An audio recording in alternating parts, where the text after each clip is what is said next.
प्रिय छात्रों, आजकल एक विषय काफ़ी चर्चित है। वह विषय है आर्थिक समीक्षा। तब सवाल उठता है कि आखिर यह विषय इतना चर्चित क्यों है। तो इसके चर्चित होने का दो कारण है। पहला कारण है कि 31 जनवरी 2023 को केंद्र सरकार की ओर से केंद्रीय वित्त मंत्री श्रीमती निर्मला सीतारमण ने केंद्र सरकार से संबंधित आर्थिक समीक्षा संसद में पेश की। उसी तरह से 27 फरवरी 2023 जब आता है तब बिहार से संबंधित आर्थिक समीक्षा बिहार के वित्त मंत्री श्री विजय कुमार चौधरी ने बिहार विधानसभा में पेश किया। तब सवाल उठता है कि आखिर यह चर्चित इतना क्यों हो जाता है। तो मतलब कहने का कि आर्थिक समीक्षा होता क्या है।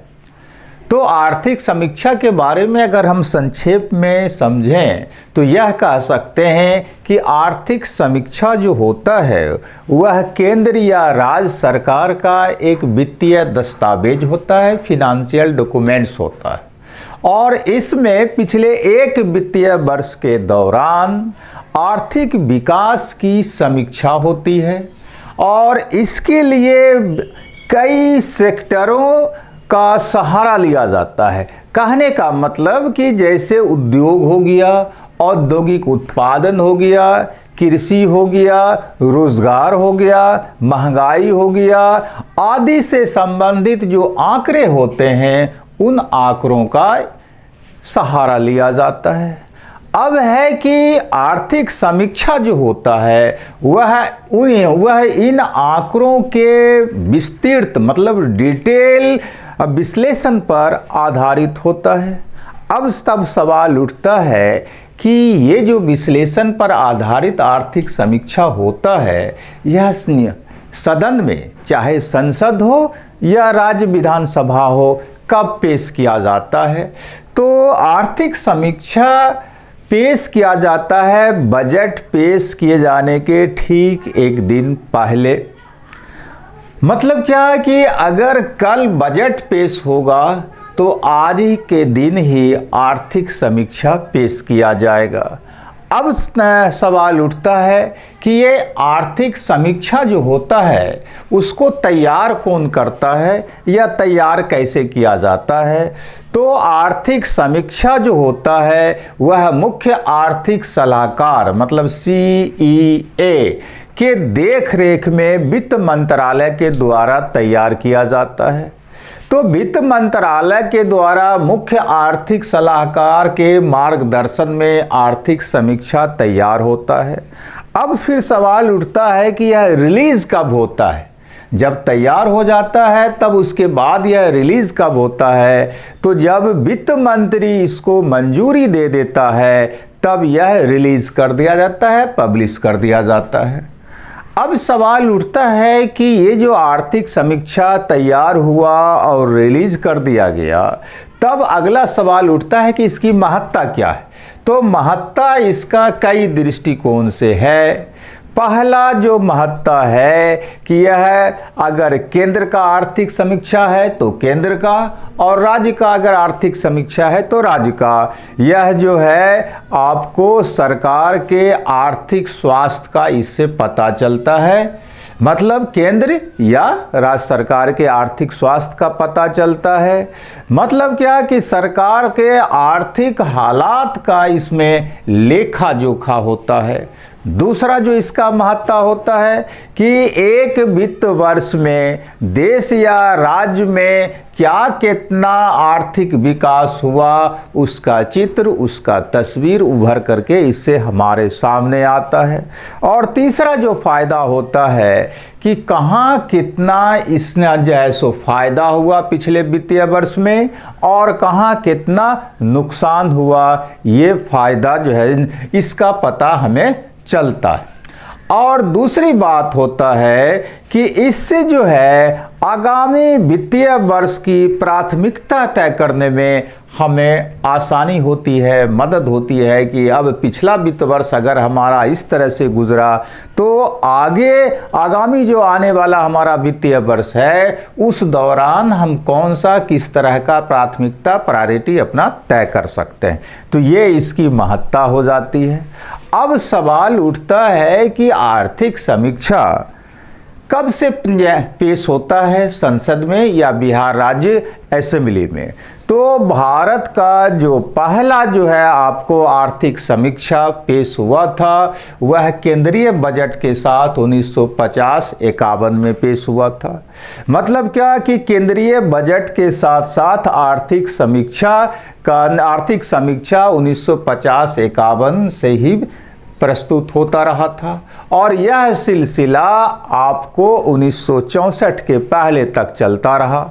और जब वर्ष 1964 आया तब केंद्र में बजट से आर्थिक समीक्षा को अलग कर दिया गया।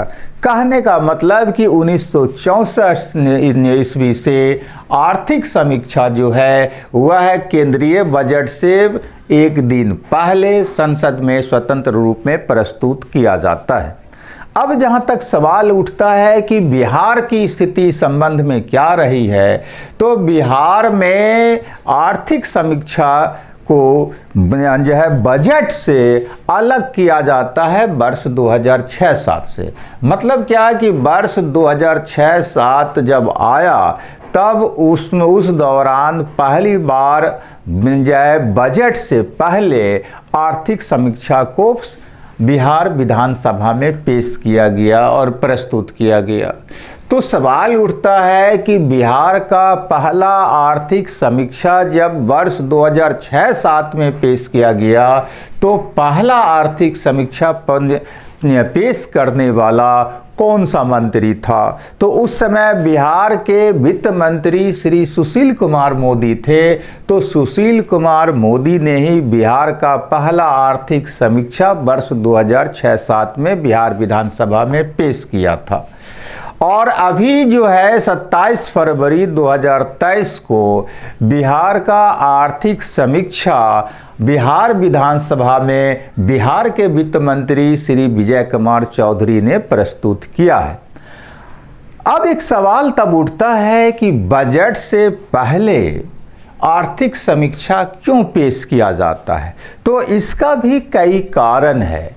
पहला कारण है कि चालू जो वित्त वर्ष होता है उसके परफॉर्मेंस का, उसके प्रदर्शन का इसके द्वारा रिव्यू हो जाता है।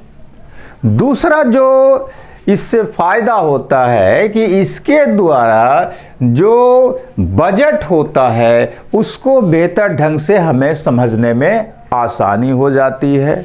और तीसरा जो होता है कि इससे अगला जो वित्त वर्ष शुरू होने वाला है उसका हमें प्राथमिकता तय करने में मदद मिल जाता है। तो इस वजह से बजट के पेश होने के ठीक एक दिन पहले आपको आर्थिक समीक्षा सदन में पेश किया जाता है। अब अगला सवाल उठता है कि बजट और आर्थिक समीक्षा में क्या अंतर है।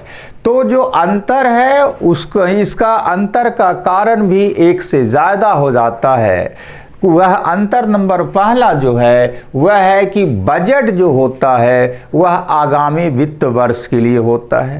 कहने का मतलब क्या है कि इस साल का जो बजट पेश हुआ है वह वर्ष 2023-24 के लिए पेश किया गया है। चाहे केंद्र सरकार के द्वारा लोक संसद में पेश किया गया हो या राज्य सरकार के द्वारा विधानसभा में या असेंबली में पेश किया गया हो। लेकिन आर्थिक समीक्षा जो होता है वह मौजूदा साल के लिए होता है, वर्तमान वित्तीय वर्ष के लिए होता है। उदाहरण के लिए हम इसको ऐसे समझें कि केंद्र सरकार के द्वारा जो आर्थिक समीक्षा 31 जनवरी 2023 को संसद में पेश किया गया है वह जो है वर्ष 2022 और 23 के लिए पेश किया गया। उसी तरह से बिहार विधानसभा में वित्त मंत्री विजय कुमार चौधरी के द्वारा जो आर्थिक समीक्षा पेश किया गया है वह भी वर्ष 2022-23 के लिए पेश किया गया। तो अब सवाल उठता है कि यह जो आर्थिक समीक्षा है, क्या यह आर्थिक समीक्षा सरकार के लिए बाध्यकारी होता है, मैंडेटरी होता है कि वह उनकी उसको तैयार करवाना ही होगा, उसे सदन में पेश करना ही होगा और आर्थिक समीक्षा में जो सिफारिश होगा, जो सलाह होगा, उसे मानना ही होगा?